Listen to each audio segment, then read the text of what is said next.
Bonjour à tous, aujourd'hui premier épisode consacré aux objets de la Première Guerre mondiale.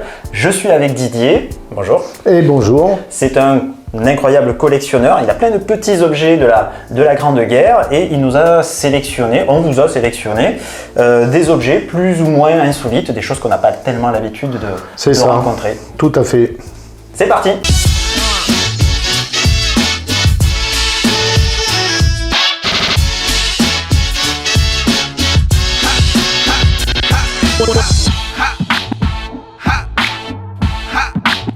Et on commence de suite avec cet objet. Je vous le montre. Alors qu'est-ce que c'est d'après vous? Ça ressemble à une flèche. Oui, n'est-ce pas? on peut dire ça. Tout à fait. Alors, une fléchette même. C'est une fléchette. Donc ça c'est pour pas s'ennuyer dans les tranchées, c'est ça? C'est ça, non pas tout à fait. Non, c'est une fléchette d'aviation. Ouais. Qui sera utilisée au début de la Première Guerre mondiale et qui va s'avérer un objet qui va être assez destructeur au début de la guerre, mais au fil du temps de moins en moins efficace. Donc ces fléchettes d'aviation sont abandonnées à partir de 1915, enfin à la fin de 1915, par un manque de précision notamment, puisqu'elles étaient larguées quand même d'une certaine altitude. Ouais, donc avec le vent, ça pouvait faire dévier. Voilà, tout à fait. Et alors elles étaient jetées du haut d'un avion, forcément, par plusieurs centaines, environ 250-300 fléchettes. C'est qui a eu l'idée?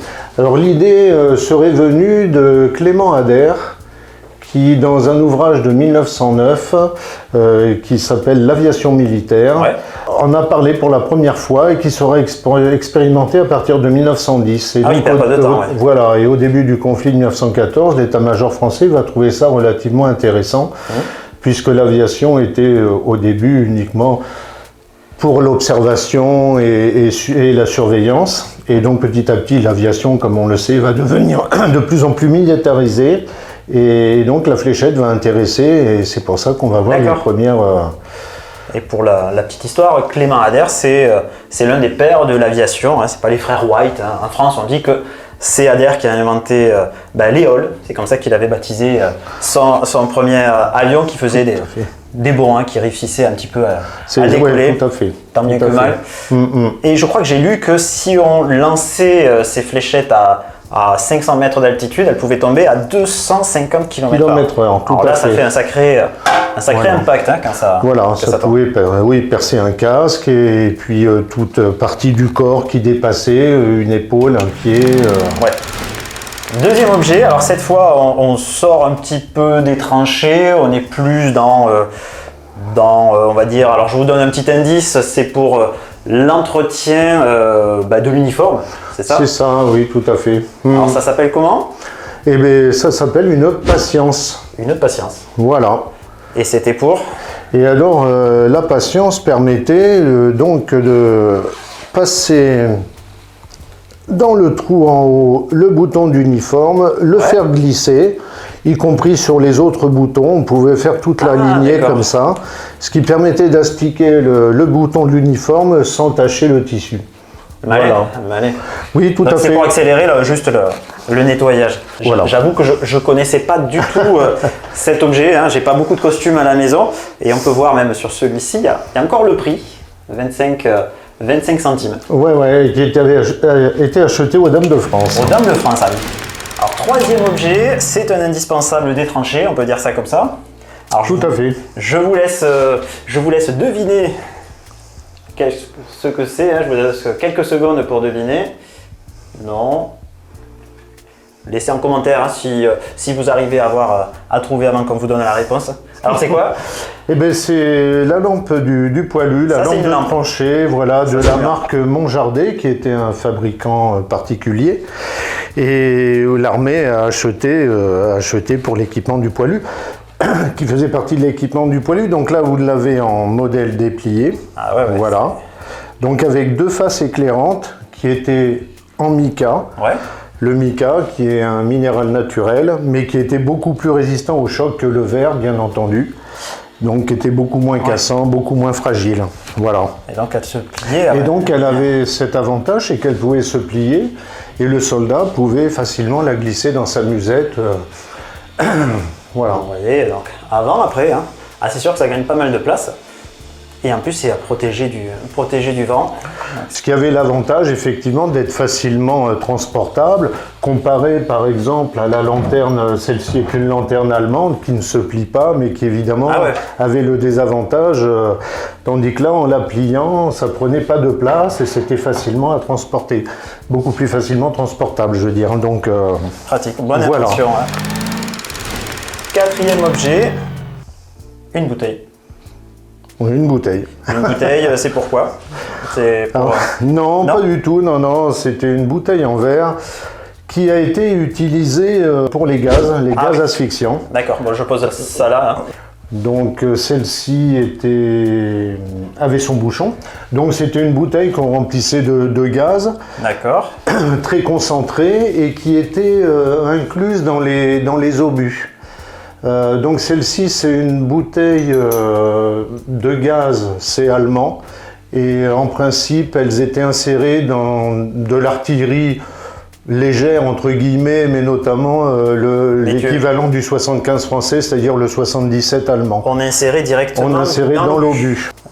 C'est quand même un peu flippant hein, de tenir ça dans les mains, parce que c'est vraiment l'arme qui a le plus terrorisé les soldats. Les gaz, c'était vraiment très, très, très nouveau hein, pour cette guerre ultra moderne. La première fois qu'on utilise les gaz, je crois que c'est en 1915 et c'est les Allemands. C'était le 22 avril, voilà, j'ai le texte sous les yeux. Bravo, oui. Le 22 avril 1915, et c'est la première fois qu'on utilise du gaz asphyxiant à base de chlore, et c'était poussé par le vent. Donc on avait des tuyaux dans les tranchées. Ou des bouteilles de gaz, tout simplement, qu'on ouvrait au-dessus de la tranchée, et en fonction du vent. Et quand on avait le vent dans le dos, on envoyait ça. Effectivement, ce jour-là, les Allemands ouvrirent près de 6000 bonbonnes qui laissèrent échapper une énorme quantité de gaz qui terrorisa Anglais et Français. Les premiers gaz à base de chlore, dès qu'il pleuvait, etc., il se diluait assez rapidement. Hein. Il ne restait pas, comme il n'était pas dense. Tout à fait. Et donc, il y avait une certaine efficacité, ça faisait peur, mais ce n'était pas non plus quelque chose de si mortel que ça. C'est pour ça qu'ils ont mis au point, en 1917, ce gaz que les Français vont appeler le gaz moutarde ou l'hypérite. Et les Allemands, ils appellent ça le gaz croix jaune. Le gaz moutarde est utilisé pour la première fois en 1917, non loin de la ville d'Ypres. Il a une légère odeur de moutarde ou d'ail. Il est beaucoup plus dangereux car il est moins volatile et imprègne les vêtements et résiste à l'eau. Il traverse même les vêtements, les masques ainsi que le caoutchouc. Il provoque de très graves brûlures à la peau, aux yeux et aux muqueuses, notamment des poumons, provoque des hémorragies externes et internes. Le patient pouvait mettre 4 à 5 semaines avant de mourir. Pour la petite histoire, le concepteur du gaz Fritz Haber obtiendra le prix Nobel de chimie en 1918 pour son travail sur la synthèse de l'ammoniac. Merci monsieur. Ce qui nous emmène bien sûr à notre cinquième objet qui est bien sûr le masque à gaz de protection. Même si c'est un objet un petit peu moins insolite, on est obligé quand même d'en parler, quoi. Quand on parle des gaz comme on vient de le faire, effectivement c'est indispensable. Alors moi je dispose de ce modèle. Alors il faut savoir qu'au fur et à mesure de la guerre, il va y avoir différents types de masques à gaz en tissu, plus ou moins performants, avec du coton, avec... Celui-ci, c'est le dernier modèle de l'armée française, ce qu'on va appeler le ARS-17. Le plus performant, oui. Et qui va être un masque à gaz qui va être le plus performant de toute la guerre. Et donc, son concepteur s'appelait Lebeau. Et tout au long de la guerre, alors il faut savoir que les troupes vont être équipées, voilà, avec sa boîte, ou à l'intérieur du couvercle, si tu permets, mon ami, où il y avait tout le descriptif ici, de comment l'utilisation de la RS-17. Voilà. Mode d'emploi. Passer autour du cou, le long lacet, saisir les deux élastiques, etc. Oui. Voilà. Donc, je peux le voir ici. Donc les deux oculaires étaient en mica, un peu comme pour l'histoire de la lampe Monjardet, parce que le mica était beaucoup moins cassable que le verre. une toile enduite et puis une cartouche filtrante. Donc ce monsieur Lebeau qui va concevoir ce masque à gaz, qui va être livré aux troupes peut-être un peu tardivement, mais début 1918, va jusqu'à la fin de la guerre continuer à perfectionner notamment la cartouche filtrante, suivant les composés, les différents composés, parce que comme on en parlait tout à l'heure, il va y avoir différentes composantes dans les gaz, il n'y aura pas que l'hypérite, il y aura tout un tas de choses dérivées des gaz, enfin des gaz toxiques. Et donc il va jusqu'à la fin de la guerre, travailler à concevoir des cartouches de plus en plus perfectionnées en fonction des types de gaz utilisés et des composants surtout, puisque certains composants vont se découvrir au fur et à mesure de la guerre jusqu'à la fin de la guerre. Mais en tout cas, ça a été considéré, alors certes c'est un peu la fin de la guerre, hein, première livraison janvier 18, mais en tout cas jusqu'au mois de novembre 18, ça va se révéler comme le masque à gaz le plus perfectionné et le plus complet et le plus protecteur, en tout cas pour les armées, enfin pour l'armée française. Très voilà. Bien. Bel objet. Sixième objet, c'est celui-ci. Alors, il est un peu plus encombrant que les autres, alors je sais pas, bon, c'est quand même assez facile à deviner. Regardez comment c'est derrière. Voici. Donc ça, c'est quoi? Mais c'est vrai que tout fait penser à une gamelle, effectivement, mais une grosse gamelle. Très grosse gamelle, oui. Voilà, donc ça c'est une petite gamelle. Ça c'est la gamelle individuelle du poilu. Et il y a la méga gamelle. Voilà. Alors la méga gamelle qu'on appelait un boutéon, qui était du nom de son inventeur, de Monsieur Boutéon, donc qui avait été conçu en 1874. Ok. Et qui a servi même au-delà de la guerre de 14, puisque même en 40, on retrouve des modèles de Boutéon. Simplement, pour monter les rations au poilu, plutôt que des rations individuelles, là, le Boutéon permettait d'avoir à peu près 4 ou 5 rations, qui permettaient de monter le rata, comme on disait dans les tranchées, pour 4 ou 5 collègues. Voilà. Donc le couvercle pouvait se retirer. Là, vous aviez ici un trou pour mettre un manche en bois, et servir un peu de poêle ou de gamelle pour le réchauffer. Oui, ça s'enlevait, ça s'enlevait, voilà. Ça se posait sur le réchaud pour voilà, ou dans le feu pour pouvoir voilà.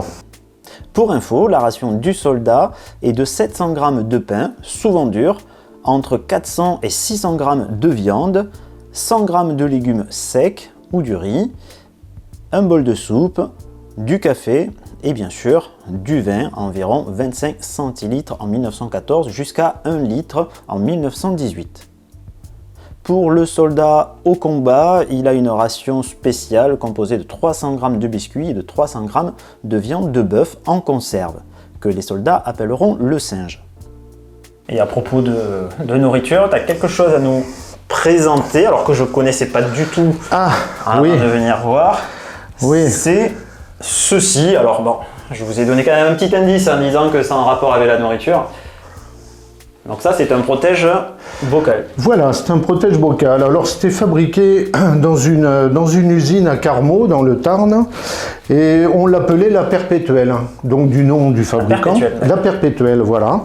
Et donc les familles achetaient ça pour permettre d'envoyer, parce qu'à l'époque, bon, les conserves métalliques, pour le particulier, c'était très compliqué, donc souvent c'était des conserves en verre, et pour que le poilu reçoive de sa famille les conserves que la famille envoyait, la ration, on le protégeait dans cette boîte qui avait été conçue exprès, et comme ça, c'est arrivé. Alors il y avait un collier autour qui se fixait comme ça. Alors ici, il y avait 7 tailles différentes, celle-ci c'est la plus petite taille, ça allait de 1 à 7, et après qui était tenu simplement par une vis et un écrou. Voilà. Et sur le dessus de la boîte, il représentait une étoile. Il y a une étoile. Voilà. C'est l'étoile des brasseurs. Parce que cette fabrique devait dépendre... Oui, des brasseurs. Ah ouais. Oui, cette fabrique à Carmaux, où il y avait également les mines, il y avait également une grande usine de verrerie qui fabriquait beaucoup de bouteilles, et notamment des bouteilles pour le vin, entre autres, mais beaucoup pour la bière. Voilà. Et dessus, l'insigne, ça représente l'étoile des brasseurs. On la voit. Donc ils ont repris, c'était, voilà, ça faisait partie du symbole de la marque D'où cette étoile qui n'a rien à voir avec l'étoile de David. Oui, oui, il y a la poussière encore. Il y a encore la poussière. Voilà, c'est tout pour aujourd'hui. Donc si ça vous a plu, dites-le moi en commentaire, laissez-moi un petit pouce bleu. Et si ça vous intéresse, abonnez-vous pour pouvoir avoir d'autres objets insolites, puisque ça c'est que la première vidéo d'une longue série sur la Première Guerre mondiale, avec Didier, mais aussi avec d'autres collectionneurs que j'irai rencontrer. Ciao, ciao! Au revoir!